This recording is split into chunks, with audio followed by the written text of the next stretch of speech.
Welcome to Renegade Investor TV. This week we're doing something slightly different. I'm meeting with James Bland, one of the country's foremost tax planning experts, to find out what we can do to look after and protect our wealth and pass it on to the next generation rather than to the tax man.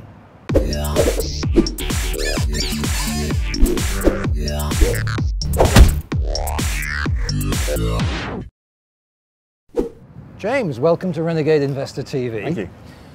Perhaps you could start just by giving us a little bit of background. You know, how do you become one of the country's leading experts on something like tax planning? Well, I don't know. It's one of those things, really. You don't sit there as a little boy hoping to be a tax advisor. It's something that I think I found later in, or slightly later in life. Just to give you my background, I studied in Leicester, went to university in Cambridge, and then joined Deloitte & Touche after university, following which I worked for a number of tax boutiques around the country. Tax is intrinsically very interesting, so I think that's possibly why I ended up there. It's a puzzle, it's a bit of a challenge. I can see that as a pull-out quote. Tax is intrinsically interesting. Yes, well, yeah, honest it is, honestly. Take my word for it. Okay. So I think, if I'm honest, I think one of the reasons I ended up in tax was I didn't want to go down the normal audit route, which I think a lot of people in the sort of accountancy financial sector do. You do your 3 years of audit exams and you spend the rest of your life ticking boxes and doing that sort of thing, and that's a slight oversimplification, but that wasn't what I wanted to do. There's a lot more scope for actually adding value in terms of tax, Right. saving people money, restructuring things. Yes, it's interesting. So what do you enjoy most about the work? I suppose it's a bit of a cliche to say it's quite varied, but it is quite varied. I spend most of my time going around speaking to clients. Quite often we'll look at their starting position, what is their inheritance tax liability they're facing with them at the moment, and it's a case of, well, what can we do to improve that? You know, we can do this, we can do that, possibly something involving a trust, and hopefully generally at the end of those conversations we're getting them in a better position such that they can actually pass more of their family wealth down to the next generation. That's quite rewarding in itself, really. Okay. So the helicopters are gathering to hear what we've got to say, so it's obviously good timing. What would you say are the most common mistakes that people make when it comes to their sort of tax planning of their affairs? There's probably a few. I think probably the most common is people don't do any tax planning. Certainly with inheritance tax planning, I mean, the number of clients that I've met that don't even have a basic will in place, or if they do have a will, they did it 25 years ago when they got married, and it's just completely out of date. I mean, obviously tax legislation moves on. Yeah. So there's very much, seems to be a lot of inertia in inheritance tax. People leave it, they don't do anything about it, they're not planning on dying in the near future, so it's a problem for tomorrow. But actually, you know, things happen that means that, you know, people get illnesses, you know, people get run over by that proverbial bus, and actually having no planning in place can often be a disaster for the survivor, whether that's your wife or husband or your children. So, you know, my message is always get something in place, certainly get a will in place, bring your planning up to date, but also keep an eye on it. You know, if you invest in something, you don't put your money in X investment and leave it for 30 years and come back and see how it's done. You know, you're constantly monitoring it, you're looking at it, you're seeing what the legislation is like. And I think that's the same in tax. You say that, but I think one of the biggest issues is that people are so apathetic and indifferent about this. You know, I think lots of people do invest through, say, company pension schemes, and they don't realise they've been put in some managed fund somewhere which is performing terribly, and they leave it there for a decade, and they've got no more in at the end of that time than they had at the start. You know, so I mean, why do you think people are so uninterested in their financial future? I don't know. It's possibly a lack of knowledge, a lack of confidence, too much confidence perhaps in the IFA that put them into that original investment in the first place. And certainly if you look at that from an inheritance tax point of view, you only pay inheritance tax on death. So actually most people aren't spending all of their lives thinking about inheritance tax planning, and they shouldn't be. You know, you've got to live your life, but it's a case of getting the right structure in place at a particular point in time, so whether that's sort of in your 40s, 50s or 60s, monitoring that structure. Don't wait until, you know, one of a couple gets diagnosed with something, because actually that's not the time to do your planning. You've got other things to worry about there. Don't leave it until one of you's passed away and sort of put all that pressure onto the survivor. Don't leave it to your children to sort out, whereby they're going to have to sell lots of your assets to pay the tax, probably quite unnecessarily. And I think that's one of the messages I like to get across with inheritance tax. It's a horrible tax. It's very unfair. It's very draconian. 40% is a massive number. But there's always almost something that you can do about it.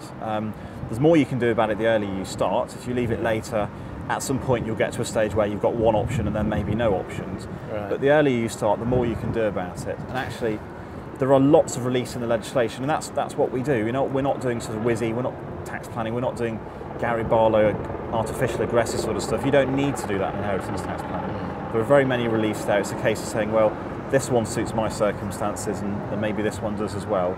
And let's get my assets, whether that's property or just normal investments, into the structure.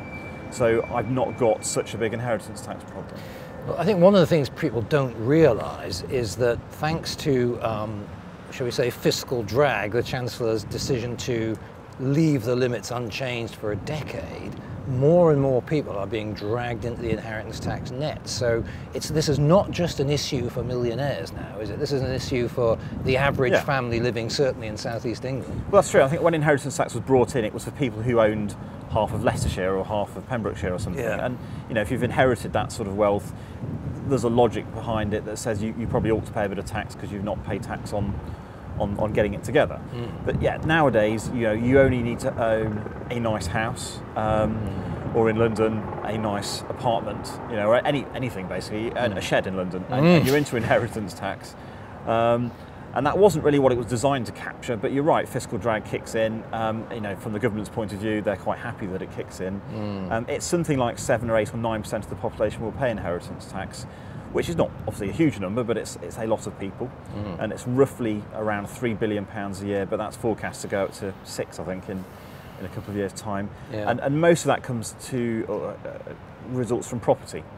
As I say, if you own a nice house, that will probably eat up your allowances in itself, and then any other investments that you've got, you're looking at a straight 40%. Yeah. And I think a lot of why are you making those investments? You're not making those investments to give 40% away in the future, probably. But also I think, I read recently that the UK now has the most complicated tax code on the planet, which no private citizen could ever understand. So often it seems now there are these grey areas where it ends up going to court, and the HMRC obviously has got bottomless pockets to fund all that. So usually it tends to go against the kind of little guy, So what can people do against this sort of giant behemoth of the HMRC? Yeah. You're right. I think it is the longest, or certainly in the top 2. It's ridiculously complicated, and it needn't be. There's a lot of ethos in tax in trying to make things fair, but when the government tries to make things fair, it means it gets complicated. So I think one of the things to do is to take advice at the right sort of time. Joe Bloggs is not a tax specialist, and he can't be expected to, but there will be somebody that in that particular area has spent all of their life dealing with it. Me for inheritance tax, other people for other sorts of taxes. I think sometimes we all feel dominated by the weight of the tax rules and regulations. There are people, you mentioned Gary Barlow, Jimmy Carr. Me being a cynic, I think it's a deliberate government policy to name and shame some celebs to try and encourage everyone else to toe the line. But there's been a very deliberate blurring of the lines between tax avoidance, which is legal, and tax evasion, which is not. So really, I think the question is, what can people do to make sure they stay on the right side of that line, but don't end up, if you like, being ripped off by paying tax unnecessarily? Yeah. I suppose the way I would look at it, you've certainly got the tax evasion side of things, which is completely wrong, and no right-minded person would go anywhere near that. And then you've got what the revenue would see as tax avoidance, which is the Gary Barlow type of planning. It tends to be relatively artificial, and it's not something that we're desperately comfortable with, but there's nothing wrong with doing it. But I think people should certainly be aware that the revenue will come down relatively hard on that, and you're going to have an argument on your hands. But what the revenue have also done is they've done a good job of blurring what's very aggressive tax planning to what's sort of normal standard tax planning. making gifts out of income, putting things into trusts, giving things away to your children. And actually that's where we sit, and actually that's the starting point for all tax planning. Keep it simple, do the stuff where actually you're using a statutory relief in the legislation, take some tax advice to make sure you're doing it properly and you're ticking all the boxes that you need to. You can do tax planning without having to go to do it in an aggressive manner. And actually, the Revenue probably don't want you to know this, but there are lots and lots of reliefs there in the legislation for inheritance tax. Right. Some fairly well known and some probably less well known.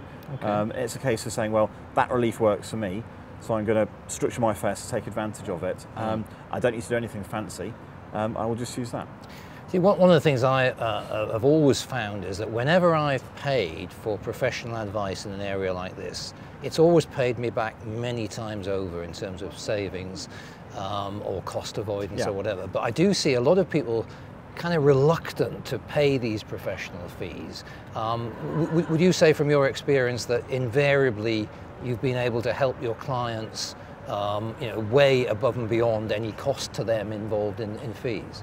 Yeah, well, very much so. I mean, one of the things that we will do when we first meet a client is firstly establish what their potential tax liability is. Yeah. We'll take them through the options of what they can do, and we'll prepare an analysis for them of savings versus costs. Yeah. When those costs will kick in. Typically, inheritance tax is obviously 40%. We sort of charge on a percentage basis, but a typical client doing inheritance tax planning would expect to pay somewhere around 2, 3 or 4% of the assets they're sheltering. So you've actually got a tenfold tax saving from day one.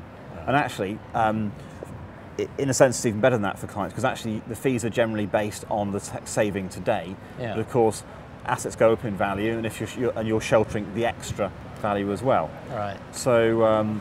So I think we wouldn't be where we are today if we weren't providing value for clients. So to put it crudely, for every £1 I give you, you'll give me 10 back? Yes, I think that's right, yes. Or for every £1 you give me, you're not paying £10 off to the Revenue in the future. Okay. And a lot of our structures are multi-generational, so actually you might be saving that £10, right. Your children on your death might be saving that £10. Yeah. Their children may be saving another £10, or actually maybe it's £20 by the time that they've got to it, okay. and so on and so on. So one of the great things for people watching this is that you're going to be talking at the Wealth Summit in September about this. So they can obviously come along and learn a bit more specifically about the strategies that you've been successfully adopting for your clients. But if I was to sort of hold a gun to your head now and say, what's the one piece of tax planning advice that you would say I really need to take on board, what would that be? I would probably, two things actually. I would say make sure you have got a will and make sure it's up to date. Wills generally don't help from a tax point of view hugely, but actually not having a will be a nightmare for the next generation. Right. But as far as tax is concerned, accept that at some point there will be an inheritance tax liability. Find out what your number is going to be in terms of what tax your children are going to pay. Think about how you feel about that. What asset are they going to have to sell to fund that tax? And if you're not happy with that, then go and take some advice from me or somebody else and actually put some planning in place and do it now. Get it done in the next 12 months. There's nothing, you may be able to review it and alter it in the future, but have your planning done, because if you're an investor in property or whatever you're investing in, and you're working hard over the next 10, 20, 30 years, make sure you're working hard for the children rather than for HMRC. Okay, that's great advice. So finally, James, what's the one question that I've not asked you that I should have asked you? Well, I suppose one of the things that sometimes stops people doing inheritance tax planning is the perhaps hope that inheritance tax will be abolished at some point in the future. Right. Because we can all agree that it's a very unfair tax. And in the grand scheme of things, it doesn't raise a huge amount of tax. So I certainly have come across clients that will say, well, maybe I'll just hang on and they'll abolish inheritance tax. My view is, politically, inheritance tax will always be with us. It's be a very, very brave politician that will stand up there and abolish it. So, no, I don't think they're going to abolish inheritance tax. We may even see increases in rates to 50% or something like that. So, coming back to our earlier conversation, it's always going to be with us. We need to plan around it, and you can plan around it. Great stuff. Thanks very much indeed for your time, James. Great. Thank you. Hi, my name's James Bland. I'm a chartered tax advisor. My firm is Granite Tax, and we specialise in inheritance tax planning. I'm really looking forward to talking to you and hopefully meeting you at the Graham Rowan 2014 Wealth Summit. Some say it's a great investment discipline, others that it's a religious dogma. Let's have a look at rebalancing.